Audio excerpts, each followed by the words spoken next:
இனிய காலை வணக்கம். 63வது நாள் 63வது தகவல். நம்ம விவசாயம் சார்ந்த கடன் வகைகள் பார்த்துட்ருக்குறோங்க. இதில் இன்றைக்கி நம்ம முக்கியமாக பார்க்கக்கூடிய கடன் வகை வந்து பார்த்துட்டிங்கன்னா, கால்நடை வளர்ப்பு கடன் அப்படிங்கிற விஷயத்தை பற்றி நம்ம இன்றைக்கி பார்க்க போகிறோம். மாடு, அப்புறம் ஆடு, அப்புறம் அந்த கோழி வளர்ப்பு, இந்த மாதிரியான ஒரு தொழில் சார்ந்த விஷயங்களுக்கு நம்ம வந்து ஒரு கடன் கொடுக்குறாங்க அப்படின்னா, அதன் பேர் தான் வந்து இந்த கால்நடை வளர்ப்பு கடன் அப்படின்னு சொல்லுவாங்க. இதோடைய சிறப்புகள் மற்றும் தகுதிகள் என்ன அப்படிங்கிறத பார்க்கலாங்க. வயது வரம்பு வந்து பார்த்திங்கன்னா 18 வயதுலேருந்து 60 வயதுக்குள்ளே இருக்கணுங்க. கடன் அளவு 10,000லேருந்து 10 லட்சம் வரைக்கும் கடன் அளவு கொடுக்குறாங்க.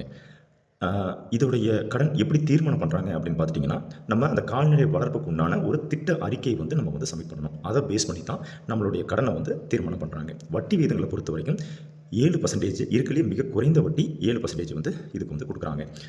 உத்தரவாதம் அப்படின்னு பார்க்குறப்போ 10,000லேருந்து 1 லட்சம் வரைக்கும் நமக்கு வந்து எந்த விதமான உத்தரவாதமும் கொடுக்கணுங்கிற அவசியம் இல்லை. ஆனால் அதே 1 லட்சத்துக்கு மேலே 10 லட்சம் வரைக்கும் கண்டிப்பாக வந்து உத்தரவாதம் அப்படிங்கிறத நம்ம கொடுக்கணுங்க. என்னென்ன மாதிரியான ஆவணங்கள் கேட்குறாங்க அப்படின்னு பார்த்துட்டிங்க அப்படின்னா, தனிநபர் சான்று, வருவாய், உங்களுக்கு வந்து என்ன மாதிரியான வருவாய் இருக்குது, இந்த ப்ராஜெக்ட்ஸ் மூலிமா உங்களுக்கு இதில் என்ன மாதிரியான லாபம் கிடைக்கும் அப்படிங்கிற விஷயத்தை எல்லாத்தையுமே வந்து அவங்க கருத்தில் கொண்டு தான் வந்து நமக்கு வந்து இந்த தொகையை வந்து கொடுக்குறாங்க. இடத்தோட பட்டா சிட்டா மற்றும் நம்மளுடைய திட்ட அறிக்கை, வங்கி கணக்கு விவரம், இதெல்லாமே நம்ம சப்மிட் பண்ணணுங்க. இதுக்கு அனுபவம் ஏதோ தேவை இருக்கா? அனுபவம் தேவையில்லை. கால அளவுகள் பொறுத்த வரைக்கும் வந்து பார்த்திங்கன்னா 3 ஆண்டுலேருந்து 7 ஆண்டுகள் லாங் டூரியேஷன் நமக்கு வந்து இதுக்குண்டான கால அளவு கொடுக்குறாங்க. இந்த லோனோட நன்மைகள் என்ன அப்படின்னு பார்க்குறப்ப வந்து பார்த்திங்கன்னா, நம்மக்கிட்ட குறைஞ்ச முதலீடு இருந்தாவே போதும் இந்த தொழிலை வந்து நம்ம பண்ணலாங்க. மீதி இருக்கக்கூடிய தொகை நம்ம வந்து லோன் மூலிமா வாங்கிக்க முடியும். வட்டி விகிதங்கள் நம்ம ஏற்கனவே சொன்ன மாதிரி வந்து பார்த்திங்கன்னா 7% வந்து வட்டி கொடுத்துருக்காங்க. அதில் 3% நமக்கு வந்து அரசு மானியமாகவே கிடச்சிருங்க. இதில் வந்து லேடிஸ் அவங்களுக்கு வந்து முன்னுரிமை கொடுக்குறாங்க. லேடிஸாக இருக்காங்க அப்படின்னா அவங்களுக்கு வந்து ஃபஸ்ட்டு ப்ரியாரிட்டியில் இந்த லோன் சேங்ஷன் ஆகிறதுக்கு வாய்ப்பு இருக்குதுங்க. அடுத்தது 1 லட்சம் வரைக்கும் நமக்கு வந்து எந்த விதமான பிணையும் கொடுக்கணுங்கிற அவசியம் இல்லை, எந்த விதமான சொத்து ஆவணங்கள் கொடுக்கணுங்கிற அவசியம் இல்லைங்க. ஆனால் 1 லட்சத்துக்கு மேலே போகிறப்போ நம்ம வந்து சொத்து ஆவணங்கள் கட்டாயம் கொடுக்குற மாதிரி இருக்கும். இந்த லோன் மூலியமாகவே நம்மளுடைய கால்நடைகளுக்கு வந்து காப்பீடும் எடுத்துக்கலாங்க, இன்சூரன்ஸும் நம்ம போட்டுக்கலாம். இதெல்லாமே வந்து இதில் இருக்கக்கூடிய நன்மைகள்.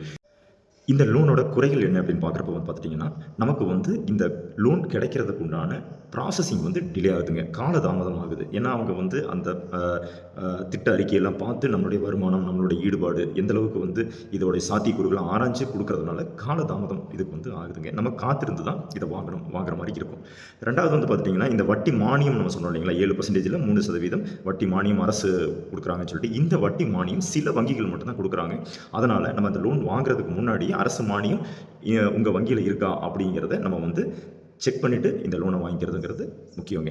நம்ம ஏற்கனவே சொல்கிற மாதிரி தான், இந்த லோன் நம்ம சரியாக கட்டலை அப்படிங்கிற பட்சத்தில் நம்மக்கிட்ட இருக்கக்கூடிய கால்நடைகள் மற்றும் நம்மளுடைய சொத்து இந்த ரெண்டுமே வந்து பறிமுதல் பண்ணுறதுக்கு உண்டான சூழ்நிலைகள் ஏற்படலாம். இந்த லோன் பற்றிய தகவல் உங்களுக்கு மிகவும் பயனுள்ளதாக இருக்கும் என்று நம்புகிறேன். நன்றி, வணக்கம்.